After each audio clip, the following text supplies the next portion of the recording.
You've probably heard of Sonic Origins, Sonic Mega Collection, and Sonic Gems Collection, but have you heard of the Sonic and Garfield pack? It's a 1999 compilation on the PC that includes the 1995 Genesis game Garfield Caught in the Act, and the 1997 PC game Sonic and Knuckles Collection. I've personally never played Garfield Caught in the Act, but the game actually looks really great for a Sega Genesis game. It was released late in the Genesis' lifespan, so it's not too surprising, but man, it's well animated and it has a ton of personality. I don't consider myself a Garfield guy, but if I ever get the chance, I may have to give this one a shot. What is more of my speed is the Sonic game that comes in this Sonic and Garfield pack, or rather the Sonic games, plural, because despite the fact that the front cover just says Sonic and Knuckles, it's actually the Sonic and Knuckles Collection, which is itself a compilation that includes the Genesis games Sonic and Knuckles, Sonic 3, Sonic 3 and Knuckles, and the greatest Sonic game ever made, bar none, Blue Sphere. When the Sonic and Knuckles Collection was originally released in 1997 in Japan, it only had those 4 games, but for the Western releases, it actually came with a third game-ish thing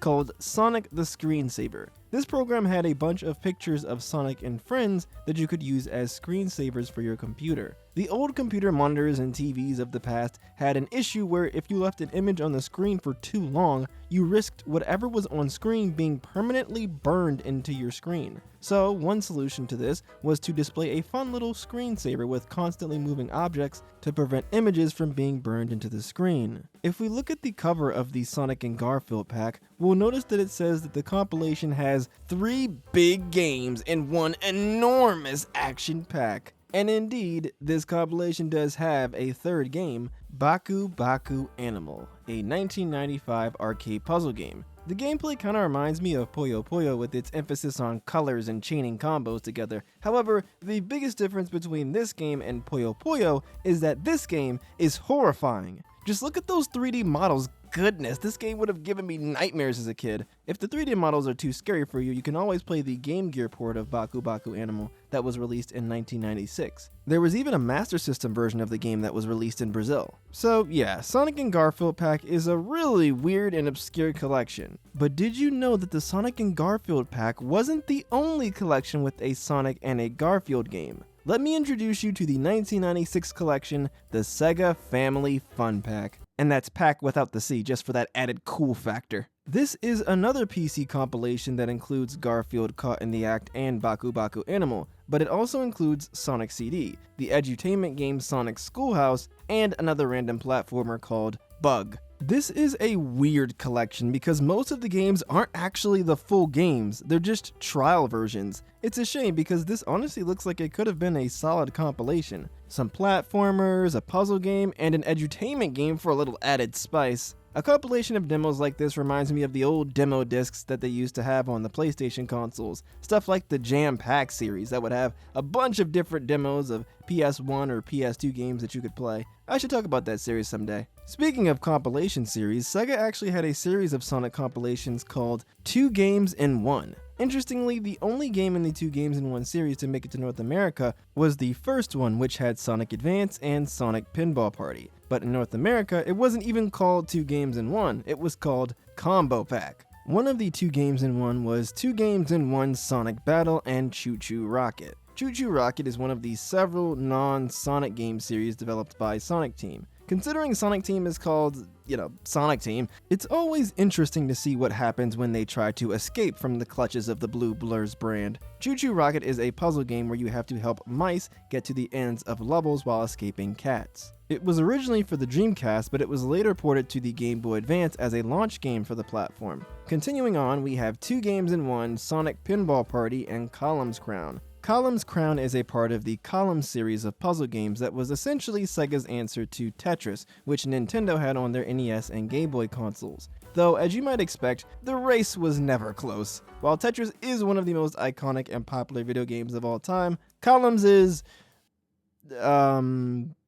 The rest of these 2 Games in 1 packs just feature games that have already been included in previous packs. Like there was 2 Games in 1 Sonic Pinball Party and Sonic Battle, 2 Games in 1 Sonic Advance and ChuChu Rocket, and 2 Games in 1 Sonic Advance and Sonic Battle. The Game Boy Advance wasn't the only console to have multiple different packs with 2 different video games bundled together. The Xbox had 2-in-1 combo pack, Sonic Mega Collection Plus and Super Monkey Ball Deluxe, and also 2-in-1 combo pack, Sonic Heroes and Super Monkey Ball Deluxe. The GameCube had its own version of this same collection called the Duo Pack, which has Sonic Heroes and Super Monkey Ball. There was another collection on the GameCube called the Sonic Adventure 2 Pack. This time, that's pack with a C. The Sonic Adventure 2 Pack has the GameCube ports of Sonic Adventure 1 and Sonic Adventure 2. Interestingly, both of these games have the Player's Choice label. The Player's Choice label was this yellow label that was added to the cover of games that sold really well. These Player's Choice versions of the games would be sold for a cheaper price. Essentially,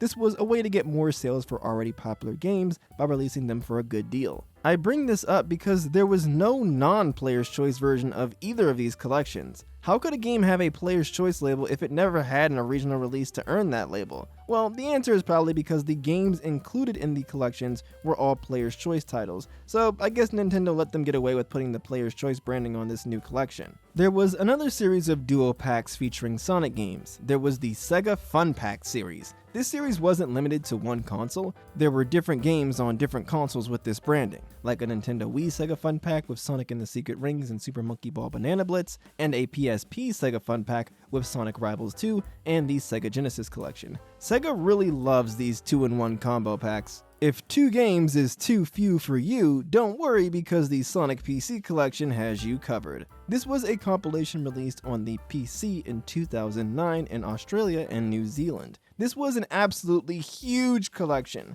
with Sonic Riders, Sonic Heroes, Sonic Adventure DX, and Sonic Mega Collection Plus. In 2011, they released this game as a part of the Australian Sonic Anniversary PC pack, which came with this game, a mouse, and a mouse pad for the 20th anniversary of Sonic. This Sonic PC collection has a ton of games included, since you have both the Sonic Mega Collection Plus, which was an updated version of a compilation of classic Sonic games on the GameCube, and Sonic Adventure DX Director's Cut, which has unlockable Game Gear games. In total, this collection has over 25 different Sonic games. The only glaring weakness of this collection is no Sonic Adventure 2, but for some reason, Sonic Riders? This is likely because this is a collection of PC games, and to my knowledge, Sonic Adventure 2 never got a PC version until the HD version in 2012, which was after this collection came out. I guess to wrap this video up, I can spitball a few interesting collections with Sonic games in them. Before Sega started going crazy with all of the Genesis re-releases in the 2000s and onwards, back in '95 on the Genesis itself,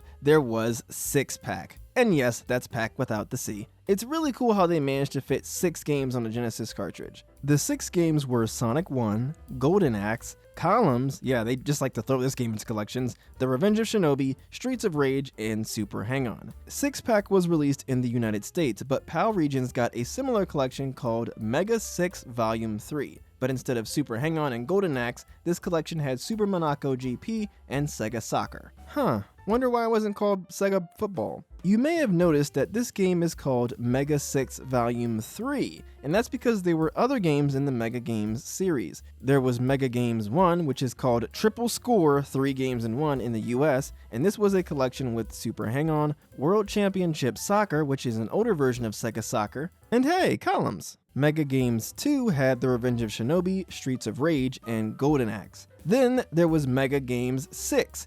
I guess they just skipped 3, 4, and 5. And this game had Sega Soccer, which in addition to being called World Championship Soccer, is also called World Cup Italia 90 in some places, Golden Axe, Streets of Rage, The Revenge of Shinobi, for some reason the Revenge of is lowercase, anyway, Super Hang-On, and what do you know, Columns. Then there was Mega Games 6 Volume 2, which had all of the same games, but they replaced Golden Axe, Streets of Rage, and The Revenge of Shinobi with Alien Storm, Super Monaco GP, and Super Thunderblade. This of course finally brings us to where this whole tangent began, Mega 6 Volume 3, the European version of 6-pack. Okay, I think that's enough Sonic and Sonic adjacent collections for one day. Thanks for watching y'all, and have a great rest of your day.